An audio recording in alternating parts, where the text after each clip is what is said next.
Notes are not always the same. It could be the same pitch, but they mean different things, and that's exactly what we're going to talk about in today's video. Grab your guitar. We're going to get started right after this.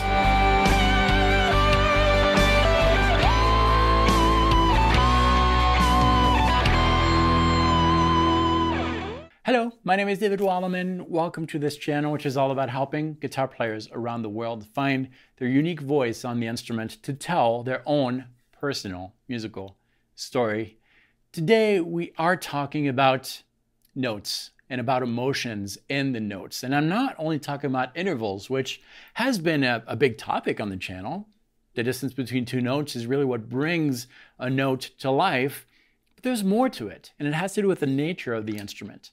Now, before we get started, the backing track that you're hearing right now can be downloaded for free. It's an E minor, and you can also get some tabs that go along with this lesson. The link is below on the top line of the video description. That'll take you to a sign-up page for a free course. In this course, you'll find all my videos, all my YouTube videos from now on. It's completely free with all the backing tracks and the tabs whenever it's relevant. All right, now let's get started. What am I talking about here? I'm talking about sounds, about tones of notes, and it has to do with the nature of the instrument. The closer you play to the neck, the brighter the sound. Closer to the bridge, the darker the sound. Not that one is better than the other, but where magic happens is when you can blend both types of tones together. And if you could control that, that's even better, because there is some subtle emotions that can be applied to the tone of a note. Okay, demonstration. We're in E minor. We're going to consider E minor. That's the key of the backing track here. I'm going to play an E on the low E string, 12th fret. Now that particular pitch right here can also be played on the 5th string, 7th fret. Same pitch, right? Okay, same pitch, yet it sounds a little different. This one sounds brighter than this one. A little less muffled. This one, a little more muffled, not as defined. This one is clearer, more defined. And I can play that same pitch again on a 3rd place on the 4th string, 2nd fret. Now if I play these three, one after the other,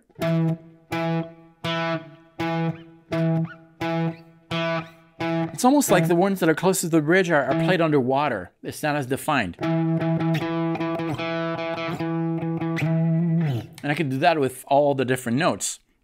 Now that's what I'm talking about. Now, the first exercise that is listed in you can download those tabs here, is simply to do those notes in alternating these to hear the difference and get used to where to play these same pitched notes.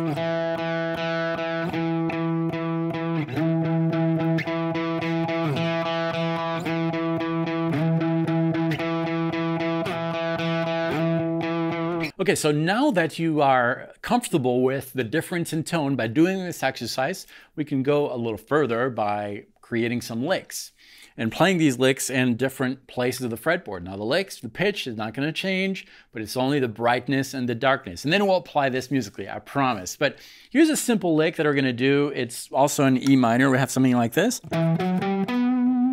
Okay, 1, 2, 3, 4, 4 notes. We have the root, the 2nd, the minor 3rd, and the 5th. We could play this in this area of the fretboard. A little brighter, more defined.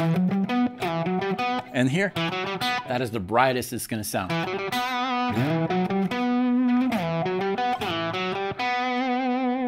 It also trains your ear too, because if you're not sure where to play a lick, you've got to figure out how to play it here. And what happens as you do this, let's say we have a lick like this, and you replicate that lick in other zones of the fretboard, it trains your ear. And what happens when you're training your ear like this is that it's almost like your fingers have a mind of their own, and they learn where to place themselves, which tendons, which muscles to move to replicate the sound in your head, depending on which zone of the fretboard it is. It's just a side note. It trains your ear too and helps consolidate your fingers. But now let's apply this on the instrument and see how it can bring a little bit extra emotional value to a piece. We're gonna go back to this backing track. I'm gonna change my tone here using the X Effects 2, for those of you wondering, by the way. It's been one of my main things, and I'm gonna play over this, which is in E minor, okay? Now, E minor, I could think E minor pentatonic, right? Always going to work. Now I can add the notes that make it Aeolian. That's the 2nd and the 6th, okay? If you need a little help with modes, I'll list a playlist below where you can get comfortable with those. But we're phrasing with this. And when we're phrasing, you might be tempted to think in terms of zones, like narrow zones of the fretboard. You got your minor pentatonic here between frets 12 and 15.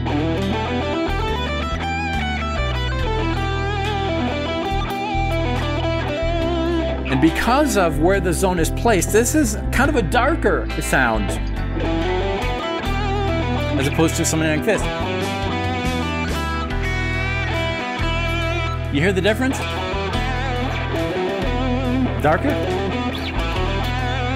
lighter, or clearer. So we're gonna try to blend both. Maybe we'll start a phrase here in the dark zone, and then we want to continue from this note, but in a lighter. So we're gonna find this note.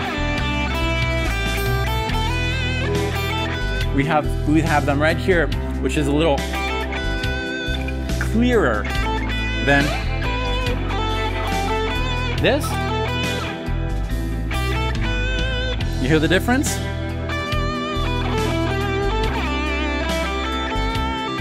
I'm kind of transitioning between dark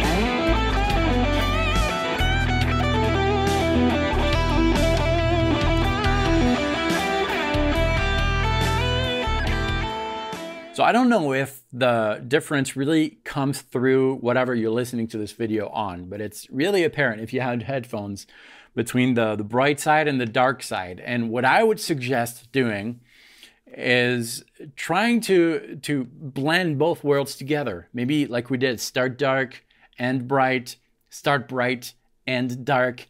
See what kind of tones you can get out of that. And not only is it going to come out in the tone because of the nature of the instrument, but also your fingers are going to react differently, because the closer you are to the neck, the harder it is going to be to bend a note, right?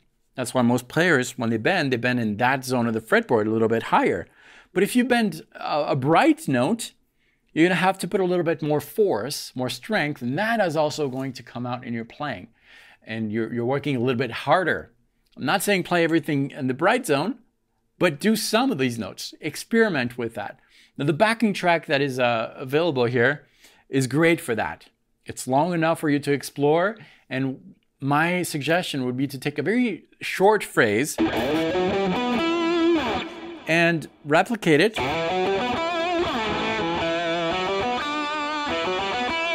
in different areas of the fretboard and see what comes out of it. Just experiment. Experimentations is really key with this kind of thing. A very simple concept.